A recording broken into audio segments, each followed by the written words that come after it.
بسم اللہ الرحمن الرحیم۔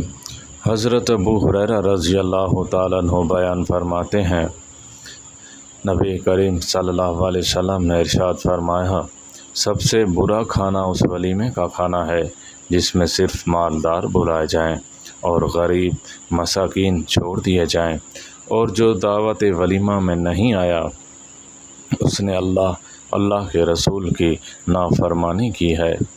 حضرت ابو ہریرہ رضی اللہ تعالیٰ عنہ نے بیان فرمایا، رسول اللہ صلی اللہ علیہ وسلم نے ارشاد فرمایا، روزہ دوزخ سے بچنے کے لیے ایک ڈھال ہے۔ اس کے لیے روزہ دار کو چاہیے کہ نہ فحش بات کرے نہ جہالت کی باتیں۔ اگر کوئی شخص اس سے لڑے یا اسے گالی دے تو اس کا جواب صرف یہ ہونا چاہیے، میں روزہ دار ہوں۔ یہ الفاظ 2 مرتبہ کہے، اس ذات کی قسم جس کے ہاتھ میں میری جان ہے، روزہ دار کے منہ کی بو اللہ کے نزدیک کستوری کی خوشبو سے بھی زیادہ پسندیدہ اور پاکیزہ ہے۔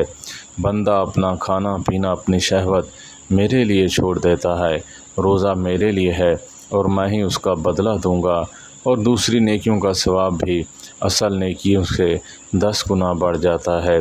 اللہ تعالی ہم سب کو عمل کرنے کی توفیق عطا فرمائے۔ وآخر دعوانا ان الحمد للہ رب العالمین۔